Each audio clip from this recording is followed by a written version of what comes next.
Rene Guénon was the first one who made a major breakthrough, and he wrote some things. And then he became so afraid. You say, well, he was paranoid. He knew he was a pretty knowledgeable person. He simply got totally paranoid that he wrote too much and that Shambhala is pissed off at him because he shouldn't have said too much in public. What I'm saying now is not really in public. We are in a yoga school, in the hall of a yoga school.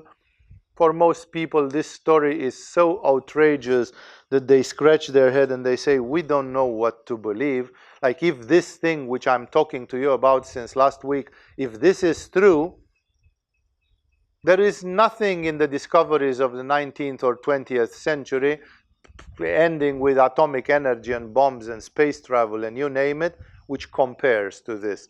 Like, this information is much bigger and much more relevant for the life of this planet than anything that has happened around. Maybe the coming of Jesus was of equal importance, you know? Like, we're talking about things which are milestones. And thus, fact is that Rene Guénon himself was not an enlightened being. He was just a high-level initiate with a very formidable knowledge of things. And he wrote, but he wrote out of grudge, you know. He just wanted to take a revenge on that guy to put him in his place, you know, to show him that he should shut up because he doesn't know what he's talking about. You know? And then he wrote a book which contained some amount of ego to it. And then he thought, oops, I screwed up. The result of this was that Rene Guénon actually moved on another continent, changed his name.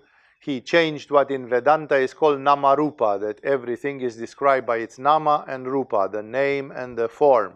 He changed his name, he changed his form. Just for you who are curious to know what did, Rene Guénon was originally a teacher in mathematics, a mathematician, very intelligent man, and then he became an esotericist and a metaphysician. And after this episode, taking advantage of the chaos produced by the Second World War, immediately after or during it, I don't know exactly, I don't remember the timeline, but somewhere around that time, he moved to Cairo. Cairo is a messy city even now in 2018. In 1940, Cairo was a jungle. It was a place where you could get lost. No, nobody had ID. There was no computer population evidence or anything. There was just a place where you'd go and disappear. So Rene Guénon lived the final years of his life in Cairo. He became a sheikh of the Islamic religion. They acknowledged him because he was such a knowledgeable person. So they gave him the degree of sheikh. He got married to an Islamic woman, and he changed his name in something Islamic. I forgot. If you go on internet, you'll find it immediately. If you look at his life on Wikipedia or something, you'll find out where he went and so on. And he did all this because he simply wanted to disappear from the public eye. He simply said, oops, I overdid it. This shows, it should show, that the book called The Lord of the World, or if you read it in French, Le Roi du Monde, is a very, very outstanding book. If you are interested in Shambhala and esotericism, especially because it's a 120 pages brochure, you shouldn't miss it. Anyone interested in subjects like this, sooner or later should read The Lord of the World. It's a book which is written in very high academic language. This is not a brochure, a sensationalist type of new age crap literature. This is an academic, intelligent analysis of what humanity knows clearly about Shambhala. That's, for example, where Rene Guénon reveals that the three mage kings who came to visit Jesus 2 days, 3 days after he was born were actually people from Shambhala. And how their names have been, one of them was called Balthazar, one of them was called Melchior, and where these names come from and how they relate to Shambhala and all that. So Rene Guénon is showing a lot of stuff and gives some information, but he claimed he was about to pay dearly. Like, Shambhala was not happy to have a book published pulling the curtains like this, simply because Shambhala is completely aligned with Dharma. They are completely moral and ethical spiritual people, and because of this they do karma yoga for God. And they are exactly like when you are in a theater and you see a theater play, you don't want to see the people who lift the curtains or the people who blow steam on the stage or all the special effects people. Even the orchestra is hidden somewhere down and it sings music from somewhere down there. Like in a show, there is a part of the show which is invisible, and those are the people that pull the strings and which are handling all the nuts and bolts of the things. And that is Shambhala. And thus, I told you the story of René Guénon to understand that people don't want to write much about it. After René Guénon, things started getting a bit convoluted because there is a phenomenon which is this Svadhisthana, this New Age Svadhisthana. The New Age people have a very rich imagination. And where they don't know, they replace it with what they imagine that it should be.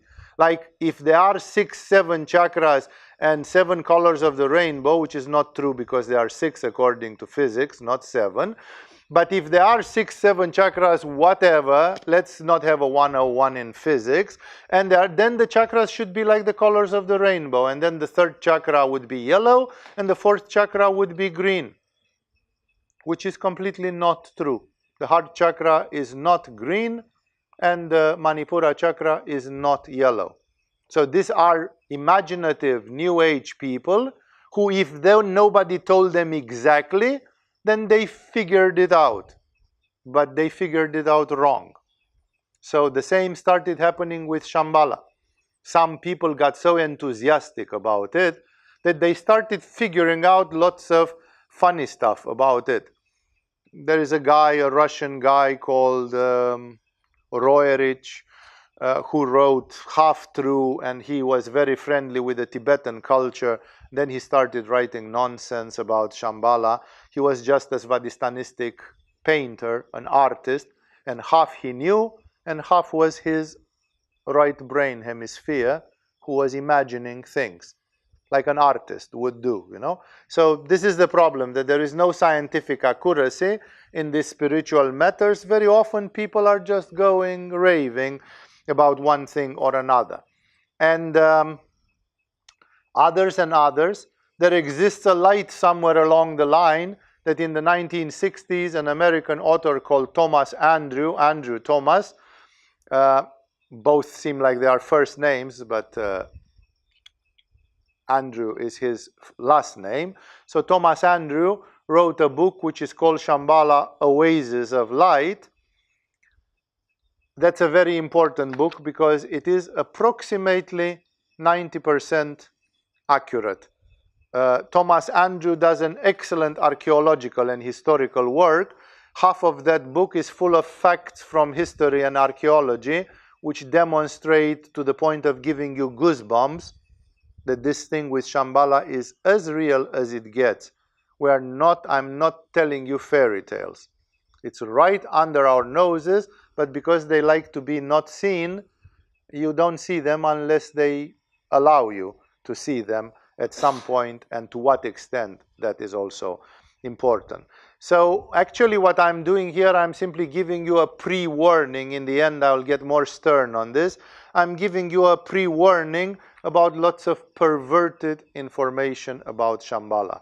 Exception made of the King, the Lord of the World of René Guénon, and Shambhala, Oasis of Light, that's the full title of the book. We also have it in the Library of Agama. Exception made of those two, most of what is written about Shambhala is at least 50% nonsense and mixed up with so much wrong information, you won't know which is wrong and which is right. It's one of the reasons for which I'm giving this series of lectures, to first of all clarify what is known for sure, and then from there to see what can be logically inferred or what is clear enough. So some of this information is simply New Age hysteria, like Svadistanistic people making things up. It's something which happens all day long, especially in the last 55 years. Ever since the hippie times, the hysterics got access to pen and paper, and they started writing hysteric improvisations, and the world is full of bullshit books. I'm not going now to start listing some of the most insane literature written, like claiming to be spiritual and actually being deeply pathological. Those people needed medical help, not to be allowed to write books. And then there is some adulterated information which is adulterated on purpose. Things were getting worse because some people realized that there is a lot of enthusiasm around this idea. They saw what the Theosophical House did. The Theosophists said there is no religion higher than truth. We don't care if it's Buddhism or Hinduism or Christianity. We just want the truth. Like, how does reincarnation work? Does everybody reincarnate? How? When? How many years? How does the karma determine the duration of the stay in the astral world between two reincarnations? Is there any scientific way of doing this? So the Theosophists, they try to bring the Western scientific method and rationalism in the Eastern mysticism. And the world was taken by storm. People were crazy about theosophy. All the mystical people in Europe and America, they were crazy about the theosophical movement in the 1920s. It was the big thing. And then some people say, oh, look how much enthusiasm this is. Then we can take over. We can use this because people have dreams about this, and we can cater to their dreams. We can feed their need for this big daddy, which would be Shambhala or something like this. Only that they started giving adulterated information pointing in the wrong direction. No? Like, according to your just understanding now, try to think about this. The history of mankind in the last 200 years has signaled the appearance of a way of life which is almost universal on this planet, which is called democracy. Is democracy something which is done by Shambhala or hated by Shambhala? Because if you are going out there, you are going to see that some people say one thing and some people say the other thing. And it can't be both. So somebody is lying. Somebody is lying through their teeth because they want to encourage certain political, social trends by using and saying, even Shambhala would love things to be that way. So later about that, those are final things, but I'm just warning you about the fact that the subject is not easy because it's pushing a lot of buttons, and Shambhala would never make a public statement to clarify things. As far as Shambhala is concerned, for 99.9% of the population of this world, they don't exist. It's like the story in The Man in Black. Look at this pen, gentlemen. Like, if you forget, that's the best. If you have no spiritual interest, forget about Shambhala. It's none of your concern. That spiritual people want to practice Kala Chakra Tantra and to go telepathically in touch with the king of the world from Shambhala, those people are allowed to. It's part of their spiritual practice. It's part of their initiation. Like certain souls among you have become ripe enough to let go of all sorts of foolishness and emptiness and vanity and just focus on some important issues from a metaphysical and spiritual standpoint. For those people, Shambhala is ready to open its doors. It's exactly like from time to time, people get to know about Shambhala, but not people for whom it presents no importance. It's exactly like when Neo is trying to demonstrate, when Morpheus is trying to demonstrate to Neo in the Matrix, in the famous movie The Matrix, that his life is controlled. And Neo gets sick and he says, I cannot accept this idea because I cannot simply accept the idea that there is something or someone which controls my life. So that's exactly why Shambhala, you'll never see it. As long as you are sick and scared that somebody controls your life, Shambhala will never show themselves to you. So that's why people don't know and don't need to know about Shambhala. That's why it's such an esoteric thing. So I started, but what do we know about Shambhala? And now let's go to some data before, so you understand a bit of the structure and what connection would it have with what's happening Sunday, like why there is some event related to Shambhala on Sunday. First thing which comes as things that we know, and many of them come from René Guénon. A couple of them have been added by Thomas Andrew, and a few other things picked here and there, especially from the Tibetan tradition and from all sorts of oral traditions in the Central Asian areas. All of them dovetail and confirm, like one is strengthening the other, or one is upsetting the other, and then one has to choose which one of them is more plausible, that it's like this or like that. Shambhala, first of all, as far as we know, that's why it's called the Lord of the World, is not a republic. It's a monarchy. That means there is a person, an entity, somebody who once upon a time was a human being living among us, a sort of a Swami Shivananda, long time ago, who presently is called the king of Shambhala. Shambhala has a king. Of course, royalty in Shambhala is not a matter of blood. It's not blue blood or anything like this. It's not a DNA thing, especially because it's in the afterlife, it's in the spirit world.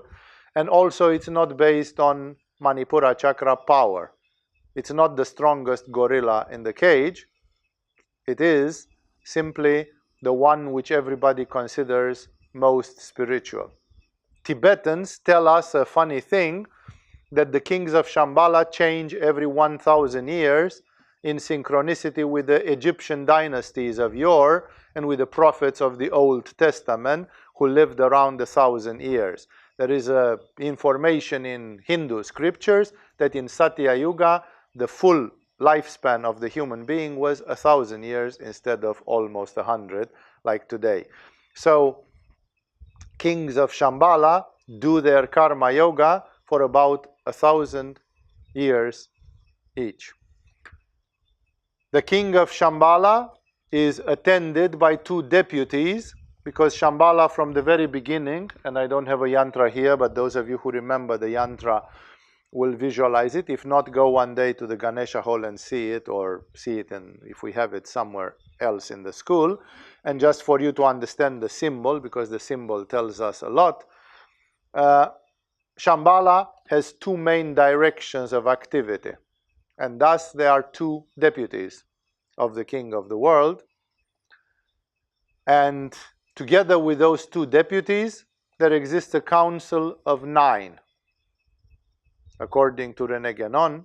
So the leadership of Shambhala is the king of Shambhala, the 2 deputies, and 9, a council of 9, which makes a total of 12. The number 12 is very, very loved in spirituality. There are 12 tribes of Israel, there are 12 apostles of Jesus Christ, there are 12 spokes of Anahata Chakra, there are 12 signs of the zodiac, there are 12 names of the sun and 12 movements in the sun salutation, in Surya Namaskar. Ramakrishna himself made 12 disciples. When he died, he had 12 disciples which he left. And the number 12 is very archetypal, and that's why, going in archetypal ways, Shambhala is ruled by a council of 12, structured the way which I have said. Those 12 are supposed to be the best Shambhala has at a given time, and a lot of secrets are being kept about this. René Guénon has dared to tell us the names of the title, not the names of the person, the names of the function. Like there is a guy who is President of the United States. That's a title. So the titles are as outlined on that board. The top title is called Brahmatma, which in a very primitive translation would mean the spirit of the world, the soul of the world, the soul of this planet. Brahmatma is the Sanskrit name or a title for the king of the world. The king of the world is the Brahmatma, and the two divisions are written there with the names Mahatma and Mahanga. Incidentally, the name Mahatma became very popular due to the Mahatma Gandhi, but before Mahatma Gandhi emerged as Mahatma Gandhi, there is literature, like for example Sine or somebody published a book called Letters from the Mahatmas, and Mahatmas meant the great sages, the great men and women, wise from the Himalayas or whatever. So Mahatma was more like a title, and Mahatma obviously designates a very spiritual thing. And because it was very much used in the 1920s, 30s, then some people from India called Gandhi and they said, this man deserves to be called a Mahatma. This man is himself a Mahatma. So Mahatma was not his name, he was called whatever, Gandhi, and he became nicknamed Mahatma Gandhi, the great Gandhi the Mahatma. It's a title. And some Sanskrit sources, they give another name for Brahmatma, but I don't want to agglomerate you with names, crowd you with names. Sanat Kumara was also an equivalent name of the title of being the king of the world. The descriptions about the king of the world are that the king of the world, if you'd consider him a yogi, he's like bigger than Milarepa, bigger than anybody we have known in the last 2000 years. Like there's not been anybody in Kali Yuga who has been as great as the king of the world. The king of the world is usually a function given to somebody who is almost 100% there completely. People are saying, how do you compare it with Jesus? You don't, because Jesus is not a yogi belonging to this planet. Jesus is an avatara, a descent of God on the face of this earth. So you cannot compare Shambhala with Krishna and with Jesus, because these people are not from this planet.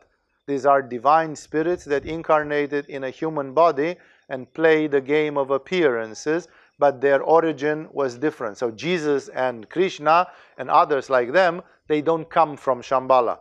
They come from a place which is much, much beyond Shambhala. And Shambhala is only cooperating with them, because those are like directly from God. The king of the world from Shambhala is like the closest you can get to Jesus as a human being. Is a human being who is almost like Krishna, almost like Jesus. Not identical, but almost. So the descriptions about the king of the world given in Tibetan lore are that the king of the world is constantly in samadhi, he is constantly in prayer, meditation, ecstasy, and his function is to connect with God. Like if God simply says, tomorrow planet Earth is over, it's finished, that's it, then Brahmatma will know. As soon as that decision is given, Brahmatma will say, oops, the divine consciousness has taken a decision and now things are coming. No, prepare everybody. So he is the buffer, he is the link, he is the connection, because he is the one which has this karma yoga. Stay in samadhi, stay in samyama, stay in union, stay in constant connection. That's what you are put there for, to be. That's how you are the king of all the enlightened beings of Shambhala, through that. So Tibetans also revealed the name of the present king of the world, which is not a big deal because everybody would know that name from the standpoint of their culture. The name of the king of the world was considered to be like a mantra, that just by calling in your mind or in your heart that name, it's like the king of the world would hear you because he is in super consciousness constantly, and would and of course he doesn't want too many people to repeat his name all the time for all sorts of insignificant, stupid things, like out of curiosity, for example.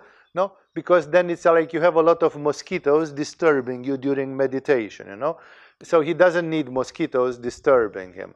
And that's why the name of the king of the world was generally kept very private, and even Tibetan citizens, they didn't know it. It was not used outside in the masses. And when the Tibetan lamas, they heard that a guy like Ferdinand Ossendowski knew that name, and also this other guy, Nicholas Roerich, their jaw dropped completely. It was like, how the heck did you hear that name? Like, it's not allowed to even pronounce it for the people who are not initiated. It's like you are talking about something, don't disturb, don't go there.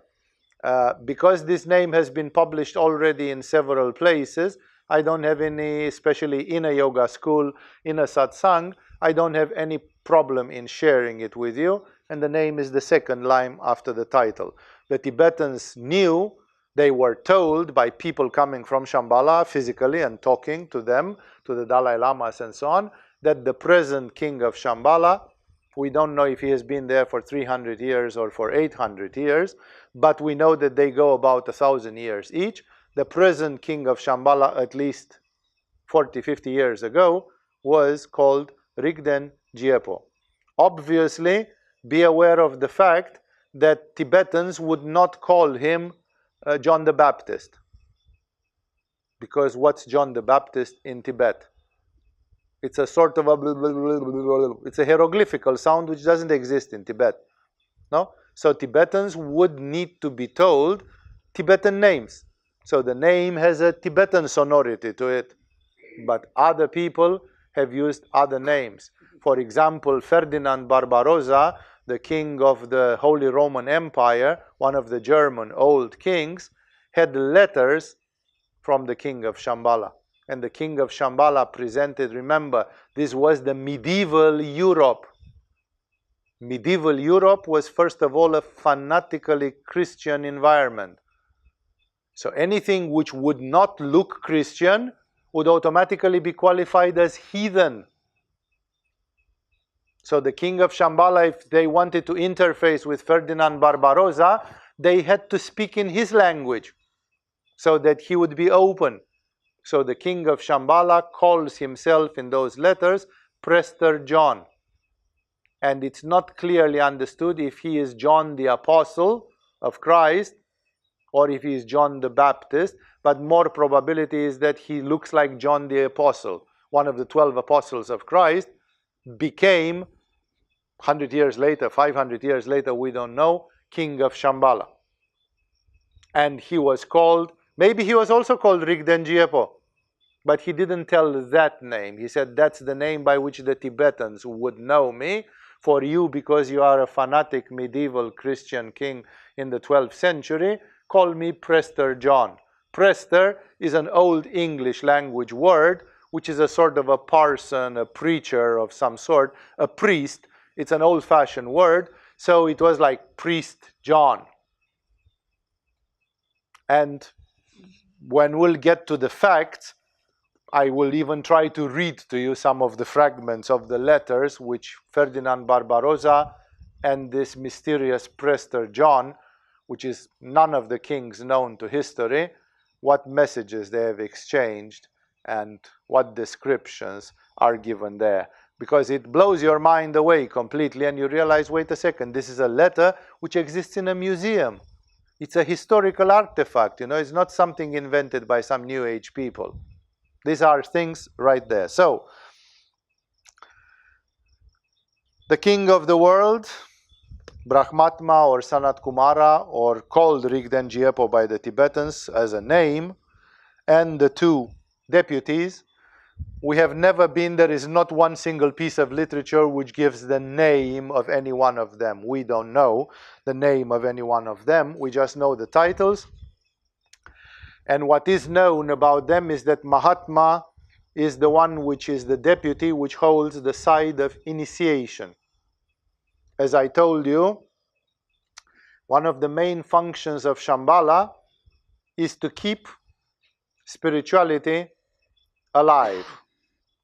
Not too much and not too little. Like spirituality cannot disappear, but in Kali Yuga there will not be too much of it. And that's why there is a sort of a management of the spirituality on this planet. Mahatma is the minister of the king of the world that deals with this. Mahatma is, if you want, is the chief of all the gurus and of all the lamas and of all the swamis and of all the teachers, of all the spiritual initiators. Whatever spiritual initiation is given in this world, that you go to a Sufi dargah and they teach you how to kiss the shoulder of your elder and start spinning and pray to Allah, or that somebody teaches you Kundalini Yoga and how to rise your Kundalini, any initiation in any spiritual method which is working, because we live in Kali Yuga and there are many bullshit spiritual methods which are just fantasy and they don't work, then any spiritual method which works is overlooked by Shambhala. Not always consciously. Like we who are spiritual teachers, we know that Shambhala is peeking over our shoulder. Everybody who is a clever spiritual teacher knows this, or should know this, that we are not alone. We are not doing whatever we want, whenever we want, however we want. That's why upholding the tradition, not falsifying the data of the tradition, is very important. Because, for example, in the moment when you start adulterating things, then Shambhala gets pissed off. Says, there we have a fake teacher, stop supporting that teacher because that teacher is talking rubbish. Try to correct him or her, and if in 10 years it doesn't work, then let go. No, let him just slam himself against the wall and see the consequences of his or her own actions. Normally, Shambhala would support, not in a visible or obvious way. Even every spiritual teacher would like to have a confirmation, like Shambhala, is it good? It would be such a blessing if Shambhala would talk to us all day long. But it doesn't, because there are many, many things involved in this, including free will, choice. Everybody has to fight with their own doubt. Even Jesus had to fight with his doubt, and he was a divine incarnation. Therefore, everybody has their own things. So Shambhala does help, and most of the time not in a visible, obvious way. There is a sort of a invisible hand, but you look and you say, where is it? Not obviously. Yeah, very discreet. And the side of the initiation is symbolized by in Christianity, in the Western Christian culture, by the symbol of the pontiff. I don't know if you know, but sometimes when they speak about the Pope, they say the pontiff sovereign. I don't know if you know where that comes from, why the Pope is called the pontiff. It comes from the Latin expression called pontifex maximus. And pontifex is a bridge maker. So the Pope can make a bridge between you and Jesus. He is the bridge maker. He is the man who goes between this world and the other. In the Scandinavian mythology, this function is the rainbow. The rainbow is the connection between this world and the other world. And to cross from this world to the other world, like to bring blessings from the other world to this world, or to make offerings from this world to the other world, you need a bridge maker. In Christianity, at least in Catholic Christianity, that was the Pope. That's a function of the Pope. The Pope is like the key holder, is the bridge maker. Pontifex Maximus, the greatest bridge maker. That's why he's called pontiff. So Mahatma is the pontiff. Mahatma is the invisible pontiff. Mahatma is the one which deals with all the acts of initiation and spiritual education on the face of this earth. The second division is more difficult to understand, but logical if you think about it. Mahanga is simply the side of temporal power. Like Shambhala seems to be a very inoffensive group of 100,000 Francis of Assisi like hermits tied up with a rope and staying in prayer. And when it comes to having money, power, this, they would be like innocent as lambs and doves. But don't forget that Shambhala is the buffer with God.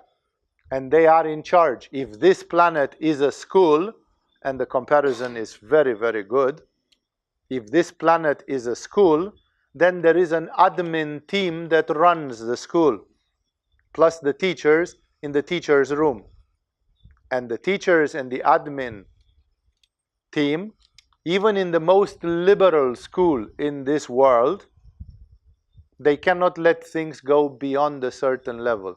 Like what would be if 10 of the students of the school are buying 100 kilos of dynamite and then they start dynamiting the school. They put all the cartridges of dynamite and they prepare to light the fuse. Then obviously the management would come and say, this one doesn't work. This one won't fly. Like this is across the red line. Because the school is not yours. You are temporarily going through this school. This school doesn't belong to you. So you can use it. We let you free. You don't see us. But if you are really becoming too naughty, then you will see us. Or something will happen. Thomas Andrew gives us an example that at Palomar in Spain, a B-52 bomber of the American Navy fell in the Atlantic Ocean with I don't know how many, 7 or 12 atomic big bombs, like hydrogen bombs, armed. It was an exercise of war. And the funny thing is that none of them exploded. We're talking about the military-grade material, which has double and triple safeties, and the bombs fell with the airplane in the water, and they went after a week, and they picked them up one by one. The bombs had not exploded. And they couldn't explain how military equipment does malfunction in warlike exercises. The same Thomas Andrew claims that this great story in 1980-something, there was a story where a stork, a flock of birds, alerted the American defense system against missiles, like Russian missiles were coming. And it was just birds. But the radar could not see the difference, and they thought missiles are coming. And the system is supposed to kick back in 6 minutes. Like in 6 minutes, the response missiles would have been activated. Anyway, and the system, which had a triple safe precaution, didn't work. They realized they were birds only after 11 minutes. Meanwhile, the American missiles should have been launched automatically, without the American president's keyword, or that's what you see in Hollywood movies. But this was an automatic system which was supposed to answer even if everybody is killed. Like it should answer automatically. And it didn't work. So Thomas Andrew says these are examples where people don't know, it's puzzling, it's very speculative, like, really, come on, Swami, how do we know? And say, okay, it's speculative, but Thomas Andrew says that's exactly where you see that Shambhala has a strong arm. They can exert mental powers, siddhis, and other mechanisms by which they control what's happening in the school. The classroom is under control, it's under supervision, but the kids don't know it. The kids think they are alone and that they are doing their thing. This part, which is the discipline part of Shambhala, the control part, this is headed by the other deputy called Mahanga. This would be like the chief of police. There is a police of Shambhala, and the model of this This is the side of the temporal power. If the Mahatma is the priest, then the Mahanga is the king.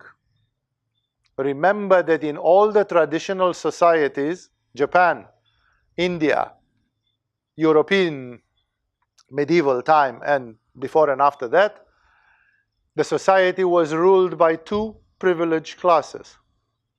The priests, the religion, which are in India called Brahmins, and they are number one, and the people that bear weapons, which are the knights in Europe, and the kings, the leaders of armies, which are number two. In India, those are called Kshatriyas, it's the warrior caste, and it comes number two. Like according to the Vedic system, the kings should listen to the Brahmins. If a king gets angry and wants to start a war, he goes and asks the Brahmin. And if the Brahmin tells him, you are an egoistic bastard and you are about to fuck your kingdom, sit down, stop, shut up. Then the king is supposed to listen to the Brahmin. The Brahmin has counseling authority over the king, because ideally the Brahmins were spiritual practitioners who could go in high states and have the intuition of what's happening and all that. Shambhala is exactly like this. It has the priestly part and the kingly or the knightly part. More about this later. At the top, they are one. The highest priest is the king. Try to think about the Jewish religion. David is the king of Israel, but he is the top prophet of Israel as well at that time. So the king is the prophet. The prophet or the priest is the king. Where did you hear that? 20th century example. Dalai Lama. Dalai Lama is the high priest. No, he is a high lama, but he was also having the authority of the king. Ever since the French Revolution and the American Revolution, the modern government styles are trying to stop that from happening. It's called the separation of religion from state. That's a dogma which comes from the Freemasonic mentality. It's the Freemasons who brought it in America with George Washington and this, and it is going against the traditional Vedic or Shambhala structure. In the Shambhala structure, the supreme king is the supreme priest. Like Melchizedek, and I can give you Old Testament examples, and others, and others. And at the top, they are supposed to be one. But it doesn't happen nowadays, because precisely, so that's why, for example, the Dalai Lama will never get Tibet back. They say he's an honorable citizen of Canada. That's just wanking. It's just bullshit, like you can see in WikiLeaks and so on. No, what politicians say and what they actually do are two completely different things.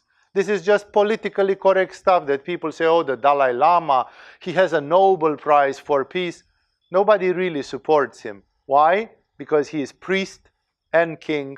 He is pope and king at the same time. And this is simply not accepted. There will be no so-called democratic government in the West today that will support that. That's why the Dalai Lama in the last 10 years, he announced that Tibet, in case Tibet ever gets free, it will be ruled by politicians and by a prime minister, and that he will retire. Because there is no way in which they are going to give Tibet back to a king priest. Because that's the old way of doing things, and the modern politics doesn't like that because of the amount of power which it brings to the holder of this. And you can have so many examples. The three mages who came to visit Jesus, they were mages, astrologers, whatever, but they were kings. Kings were mages, mages were kings. The pharaohs, the Egyptian pharaohs, the pharaoh was also the high priest of the Egyptian religion. And they had special rules like they had to get married with their own sister and brother. There was a consanguinity there which destroyed them slowly, slowly. Moses the prophet was king and prophet for a while. He was ruler, both temporal and religious. Melchizedek, I mentioned David. And when Jesus entered Jerusalem, what did the regular Jewish person on the street do? They said, this man is our king. They put leaves in front of his, and they proclaimed him king. Like, this should not Herod, not the asshole called Herod. That's a collaborator.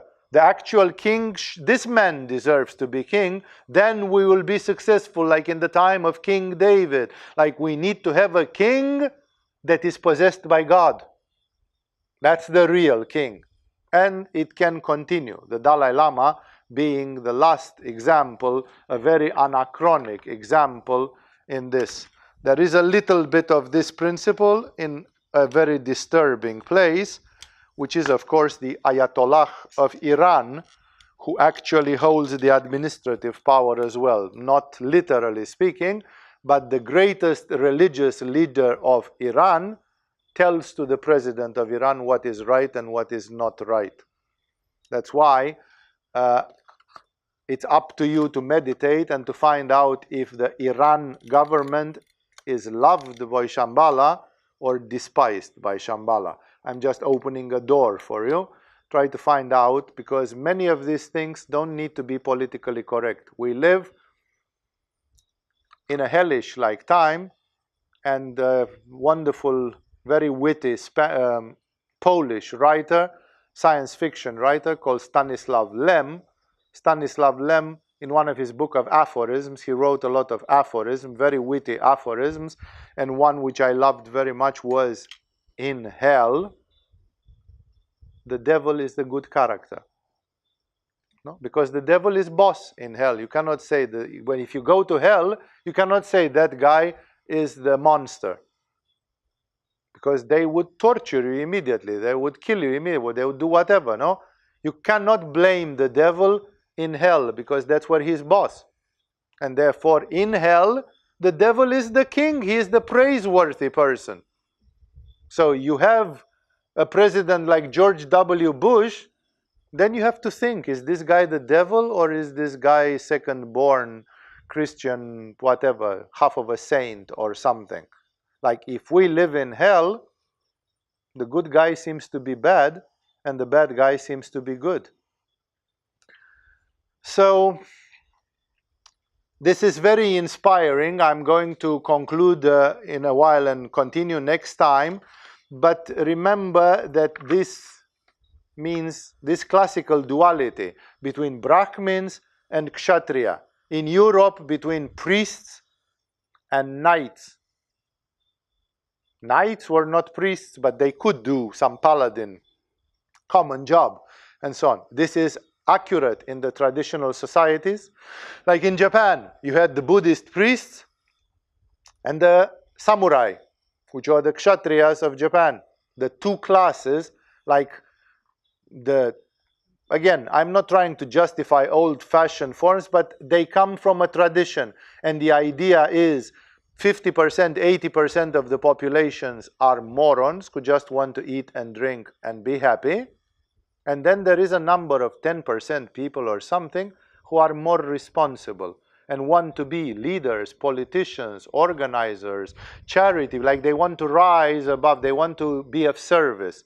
And those people become of service either in a religious way, through their meditation and prayer, or they become of service in a chivalrous way, like being chivalry. For example, the knights in the medieval time, many of the knights were celibate. When you see Hollywood movies, you see propaganda, because somebody since the French Revolution on hated them and tries to smear them with mud. When you read history, you are going to see that some orders of knights, they are incredibly holy. Charlemagne, the great Carolus Magnus of France, go on Wikipedia and read. Charlemagne, French king around the year 900, 800, he lived like a monk. He lived in a monastery, in a cell, dressed in sack. Louis XVI, a spoiled imbecile who lived in the 17th century or 18th century, he was an egoistic, decadent branch of that. They had forgotten, because Kali Yuga became worse and worse, the kings and the knights became worse and worse. And today when somebody is benighted by the Queen of England or something, it's a caricature, it's nothing. Doesn't mean the same thing. But in the old days, starting from King Arthur and the Knights of the Round Table, this was a great ideal, that we don't need only priests. We also need some people to keep the order in the society. And those people should be very fair, because they are the custodians. And the big question from the Roman legal system is, who will guard the custodians? Who will guard the guardians? Because the guardians have a certain freedom, and then they can start abusing their power. And that's why the guardians have to be people of impeachable moral integrity, who will not take advantage. People who do karma yoga perfectly. People of great humbleness, and people who have no big ego. And for a few centuries, they managed. There were actually many like this. And many of the knights were priests at the same time. They were celibate, they were not married. Many of them, some were married, but not all of them. There are orders which were consecrated to celibacy. And in the Christian environment, the knights were called militia Dei, the militia of God. They didn't work for the king. They worked for God. And when you see movies with knights, they say you should protect the children, the elderly, the widows, the women, the poor, the weak. It's the militia. It's militia. It's the protector of the weak, who goes around with their sword in hand and sees, is there any social injustice happening around here? No? Like only very pure people would go into that direction. So very few people, many people understand that there is the spiritual class, the Brahmins or others, they are spiritual. Today in India, not even the Brahmins are spiritual. The Brahmins in India today, 99% of them do business and pile up money. They have become greedy just like the rest of the society. So there are no more Brahmins. Today priests in Christianity, they are buggering choir boys and doing all sorts of shit like this, and embezzling money and flying expensive jets and so on. So they are not up to that level. And of course the knights are no longer there. There is no more militia of God doing things in the name of God. And don't forget ultimately that everything gets perverted. For example, in Indian legends, the seventh avatara of Vishnu is called Rama, and the eighth is Krishna. So Rama is even before Krishna, like Rama is in Ramayana, maybe 6,000-7,000 years ago, maybe much more. It's difficult to measure the time with it. Rama is like Jesus, it's like a descent of God. It's an avatar. Exactly which one of them would be coming from where, that's metaphysics. Let's not go there. Fact is that both Rama and Krishna and Jesus, at least these three, they are avatars. So Rama, it's interesting that in Thailand, their royal house is the Rama. They are called Rama, King Rama 1, 2. They take that name as respect for that, and the protector, the epoch, the epical text, which is behind the Thai culture, is Ramayana. You see all these Garuda images and so on, even the emblem, which is on the government flag, it's all from Ramayana. So Rama came as an avatar came. What did Rama do? Rama, in case you'd bother to read, Rama was a warrior. Not only God, but a warrior. And he had a mission to clean the house. He is called Parashurama. Parashu means an axe. It's a battle axe. This axe is used in battle because he was armed with a battle axe. And he threshed the ground. He cleansed the house. Parashurama, for example, discovered in India, says the legend, a region where all the Kshatriyas, all the militia of God, was not of God anymore. They were just selfish people making rules because they had the swords, they had the power. Parashurama simply killed them all, wiped them all. Like sometimes the hand of God is not light, like in the stories with Sodom and Gomorrah and so on. God doesn't have a light hand. When He acts, He acts. And Parashurama is an example of that. So anyway, don't forget that the king wears a crown. And the crown, Keter, is the name of the crown chakra in Kabbalah. And to have a golden crown on your head, it's a symbol of Sahasrara. So the initiation to be a king meant be in touch with the king of the world from Shambhala, serve God, open your Sahasrara. This is a supreme karma yoga. Even in Thailand, they say that their previous king was a Dharma Raja, a king that observed the Dharma, and they say that he was a bodhisattva because only very high-level souls who have had thousands and thousands of lifetimes, in the end, one of the tests, one of the last steps is that they are made kings, just to see what will they do with that power. And the Thai population evaluates that that king, called today Rama IX, he had used his power very wisely and very spiritually, and because of this, they venerated him like almost a Buddha. They simply said, this man is like a Buddha to be. He's sacred.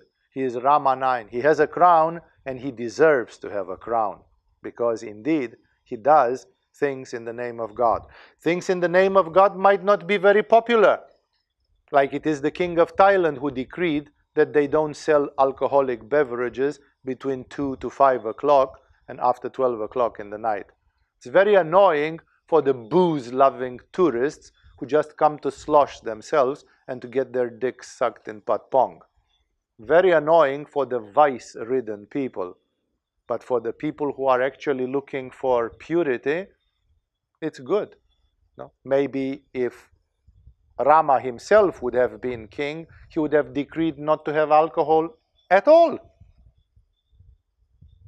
No? So that's why I'm saying it doesn't necessarily get very popular, and sometimes, it's like somebody would go to Amsterdam and say, let's stop all the marijuana in Amsterdam.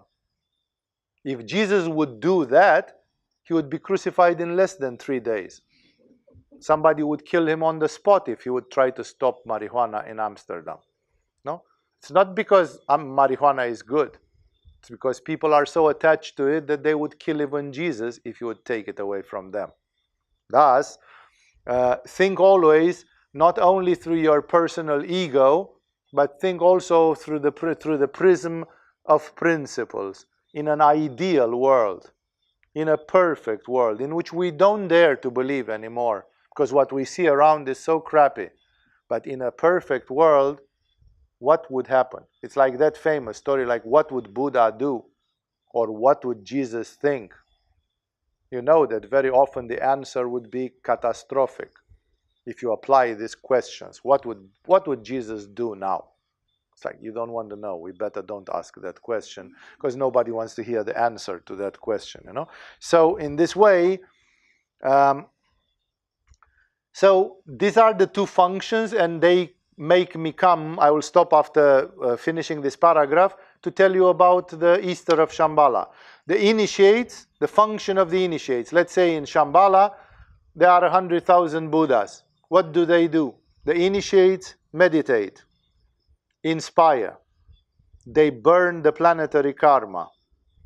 They build bridges. They are the pontifexes. As I said last time, maybe you came to yoga because somebody from Shambhala telepathically guided you to come to yoga. You don't know, you don't see, they will never tell you.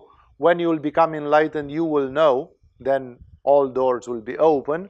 But until that time, it's like you don't need to know all the things.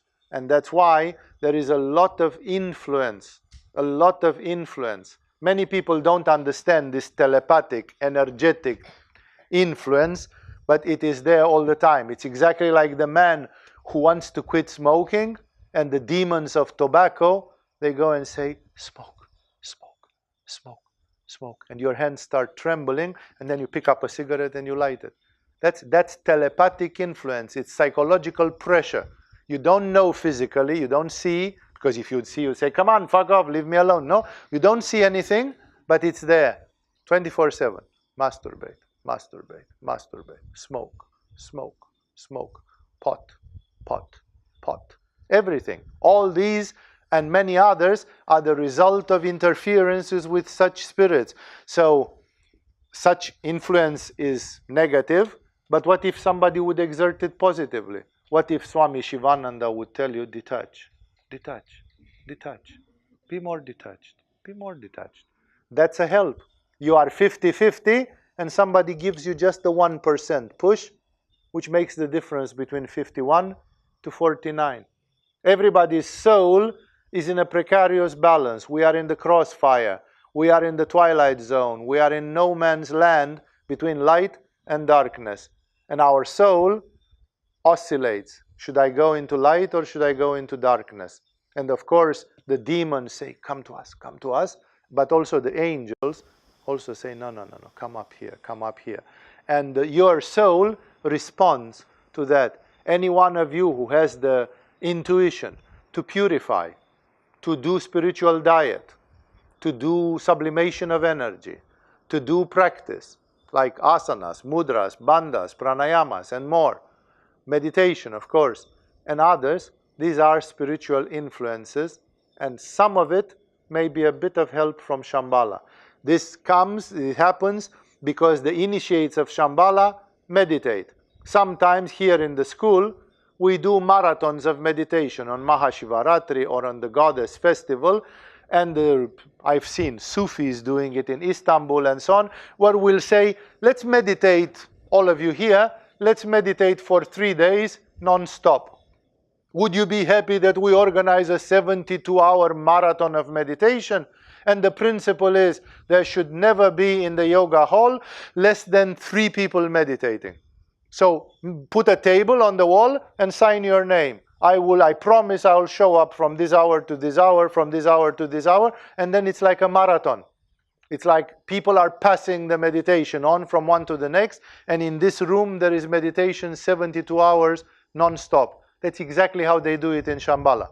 In Shambhala, some of the masters are constantly meditating. Not the same all the time. They just pass it on, and constantly there are thousands of masters in meditation, just focusing on the earth. This meditation has various effects.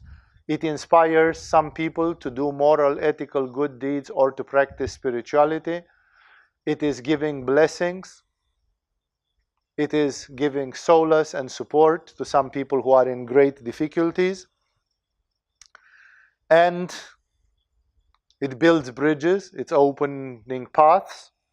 And Mircea Eliade, the man who wrote the first PhD on yoga, he was in the 1930s, in the early 1930s in India. And he studied with Swami Shivananda, he studied Sanskrit with Das Gupta, and he had a few great teachers also in spirituality. And he heard about Shambhala. It was impossible, especially in the North India, in Rishikesh, in those places. He heard about Shambhala. And then when he started practicing yoga, he practiced yoga for a couple of years, and unfortunately he didn't have the perseverance to take it to the end. He became a scholar instead of becoming a Buddha. Unlike Alexander Kshoma de Kőrösi, the Hungarian Tibetanologist, who started as a scholar and he became a bodhisattva. So he quit scholarship and he reached enlightenment. Mircea Eliade unfortunately quit enlightenment for doing scholarship. He was not very happy because of this, but he writes in one of his autobiographical novels, he says, in my long meditations, I can see the people from Shambhala sitting in their meditation, and I know that if they would not be burning a certain percentage of the negative karma of this planet every day, it's like the garbage cleaners. know that somebody has to clean the village or else the garbage piles up. You don't see the garbage cleaners, or you don't seem to pay too much attention to them. But without them, in 1 week we'd be in hell. Shambhala, one of their functions of the initiates is that they are the garbage cleaners. Humanity accumulates a lot of negative karma. Try to think only about the hundreds of millions of animals slaughtered every year to be eaten, when 95% of them actually would not need to be eaten. We are eating animals today, especially in the 21st century, because of pleasure. Because if you just wanted to eat strawberries and potatoes, you'd have strawberries and potatoes. In any place of this earth. If you go to Buenos Aires, you can still have potatoes and strawberries. And therefore, as if you go in Greenland, there are supermarkets in Greenland and you can have potatoes and strawberries. Even the Greenlanders don't need to eat seal meat anymore in the 21st century. And thus, what I'm telling you here is that they burn planetary karma. They are not allowed to burn it all, but they burn some of it, just to keep major disasters from happening. Mircea Eliade says that he knows that there is a major disaster impeding. He doesn't know what it is, and he realizes that only Shambhala keeps it at bay every day, every day, every day, by burning negative karma. So these are the initiates, and they do that on Easter. The father of one of my pupils here in the previous years, Miguel knows this guy, just got a brain seizure. He just had a stroke 3 days ago because of Easter. If you eat too many lambs and too many eggs and too many pigs on Easter, you'll get a stroke, especially if you are ill. Easter was not meant for people to eat lambs and pigs. Only the greed and the materialistic inferiority of people transformed it into an animalistic event. The Christmas is coming, let's eat a turkey. Why are the turkeys guilty that Christ was born? No, why should the turkeys be punished for the birth of Christ? And why should the lambs be punished for the resurrection of Christ? So obviously it's not the intention of Jesus. It's just that people are bloody beasts and animals. And they would use anything to just stuff their faces and kill more animals, and they pretend that's going to make Jesus happy. Oh yeah, we ate a lamb for Jesus. Jesus definitely is happy that we celebrated Easter. Jesus is going like, oh my God, it's like, those morons are irrecuperable, it's like, when will that planet wake up, it's like, no, Easter is not made for slaughtering lambs, it's like, that's moronic, completely. And thus, what I'm saying here is that when it's Easter, as well as when it's New Year and Christmas, Shambhala is working. It's exactly like you say, on Sundays, police has to still be working. Yeah, police is working on Sunday and is taking a break on Monday because it's a less busy day or whatever. In the same way, Shambhala is working on Easter. But they also love Jesus. They have a great veneration for Jesus because nobody has been quite like Jesus. Jesus is like, wow, even for Shambhalians. And then Shambhala wants to celebrate Easter. So what do? They do it 1 week later. They say, let people go on it, have this whole week of enthusiasm, and then when things are cooling down a little bit, we can lay the tables. And instead of 50,000 initiates meditating every hour, we can leave just a small team of 1,000 meditating, and the other 49,000 can come with the rest of the community and feast. That's why this tradition came from very strange traditions in popular traditions in Eastern Europe, in which peasants living in the mountains, villages, which they knew there was nobody above their village, like upstream. They had small creeks and rivers in the mountain, and they knew they were going and picking up berries and mushrooms and everything. They knew the mountain. They knew there was nobody living higher up the mountain. They were the highest settlement up that river, up that mountain. And elders from those communities would come the next Sunday with eggshells from the river. They said, look what I found in the river. Like somebody lives up there, like on Mount Olympus. Like they say the same in Mount Athos in Greek, that there are 7 enlightened Christian beings who live on top of Mount Athos and nobody can see them. They hide, but they are up there on Mount Athos. Or like the gods of Olympus lived high on Mount Olympus. In the same way, Shambhala lives on the top of every mountain. Like Ramana Maharishi said, on top of Arunachala, there is Lord Shiva himself. And Lord Shiva is also on Mount Kailash. And Lord Shiva is this and that. So exactly the same kind of superstition. They would say, look, today, 1 week after Easter, I went to the river to wash something, and there were fresh eggshells in the river coming from upstream. And that for them it meant now, the people from Shambhala, they don't call them Shambhala, they are various names for various folklores. The people from Shambhala celebrate a belated Easter. It's a late Easter. That's why here in Agama, because we are on the side of yoga and we are on the side of initiation, we want to celebrate Easter with Shambhala as well. We celebrated the Catholic one, we celebrated the Orthodox one, and next Sunday is the Shambhala, Easter. So at 12 o'clock, we make one more meditation with Christ together with Shambhala, because we know that Shambhala has their own celebration. Again, you don't have to take it very strictly. It's more like an act of communing with Shambhala in spirit. And I will not say now more about the others. I spoke about the initiates. What do the initiates of Shambhala do? They stay in meditation, they burn karma, they bless, they supervise this. And what is the function of Mahanga or the Knights of Shambhala?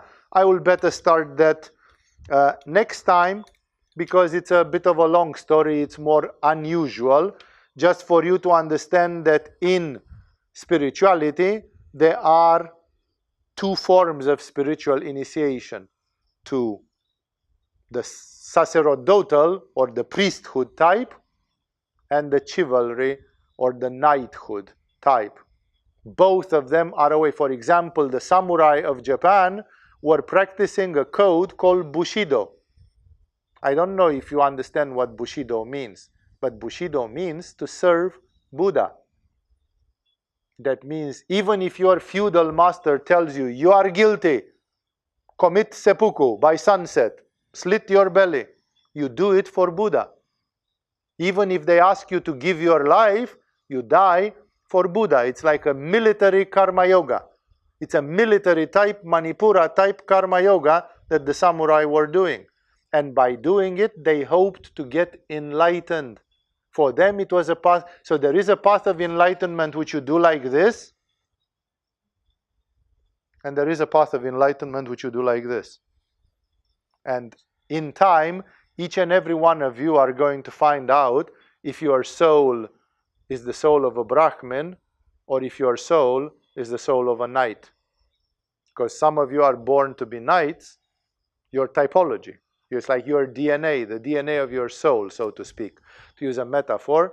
And some people are inclined, some people are inclined to be meditators, Buddhas, hermits, lamas in a cave, and some of you are inclined to be the militia of God. And for both, then the ways are separate. For example, in the Orthodox Church and in the Catholic Church and many others, when a man gets married to a woman, it's clear that he and she will not be monks or nuns. Because it's a commitment, right? You get married and you say, now I'm going to be with you for the rest of my life. So you are not going to be a monk in a monastery. Neither the woman is going like a nun in a monastery. That occasionally, anecdotally, there have been people who lived together for 20 years and then they looked at each other and they said, Shouldn't we better belong in monasteries? Like I go to a men's monastery, you go to a women. Yes, it did happen because they realized that they took the wrong choice 20 years ago. And then they found their new choice. But when a man and a woman get married, both in the Catholic Church and in the Orthodox and others, I suppose, I haven't seen the rituals of all of them, the priest during the ceremony puts crowns on their heads. They are crowned. Because in the moment when you are married, you take the path of the knights. You become a king and a queen. You are not like Milarepa in a cave. You belong to the other department of life. Life allows you to reach enlightenment in two ways. The contemplative way, by direct sadhana, by direct spiritual practice, or the karma yoga way, by the path of the king and of the queen. And therefore, this is a very beautiful teaching, because especially in a school which is tantric and where we take the world, like this is how the world is, not everybody in this room who will practice spirituality 10 years from now is going to be a monk or a nun. But some of you are going to be kings and queens. Not the kings and queens of today, which are corrupt aristocrats, which have lost their valor, and they just think about their blue blood and pompous titles. The real aristocracy of the spirit. Like, you can be benighted by Shambhala. Shambhala says you are one of us, you are a knight of Shambhala. And if you are a woman, you are also a knight of Shambhala, a king and a queen of Shambhala. So spiritual path is very beautiful because it has many possibilities. It has many alternatives. It's true, most of the people who live in monasteries and in Sufi dargahs and in Indian ashrams, they are the Brahmins. They are dressed in white and they meditate. But that's not the only spirituality which exists. There is the other department of Mahanga, which is very inspiring and equally strong for some of you. Both these departments, they worked hard last Sunday, and they worked hard 2 Sundays ago, and they are going to have a big smile on their faces next Sunday. And that's why we have a Shambhala Easter to attune to this great thing. I'm in the middle of the big paragraph of telling you about the structure of Shambhala, and I get stuck into this, explaining this twofold side of initiation, the path of the priest and the path of the king. And I have much more to tell you, to give examples and inspiration, but that will happen next week. So next week I'll continue with the third part of this presentation of what is Shambhala made of. When you look at the yantra of Shambhala, just for those of you who want to see that graphically it's there, it's made of 2 parts. The middle part is like a flower, and it's like a Buddhist mandala. And that's the part of contemplation, interiorization, and spirituality. And in the end, in the out of it, there is like a thick wall, like a tower, like a fortress, like a stone wall around the fortress. That is Mahanga, because Shambhala also has to be guarded. I told you last week that some British explorer tried to go with coolies and to walk in the forbidden area, which in those days it was forbidden. And a storm started. It is not Mahatma who started that storm. It is Mahanga who started that storm. It's the police of Shambhala which simply said, okay, if you get stubborn, here is a little bit of a stopper for you. No? And they could have upgraded it more and more and more until they would have given up. There was no way they could twist the arm of Shambhala and get in, because it's much deeper than that. More about it in the coming week, where we'll continue with part 3. Thank you all for joining tonight, and I hope I'll see you at the Shambhala Easter on Sunday. And if you have any questions which come by this series of satsangs, remember, those of you who participate at Q&As on Tuesdays, that's the time when you ask me questions if you want to pursue one of these subjects more in depth. With this, we have finished for now.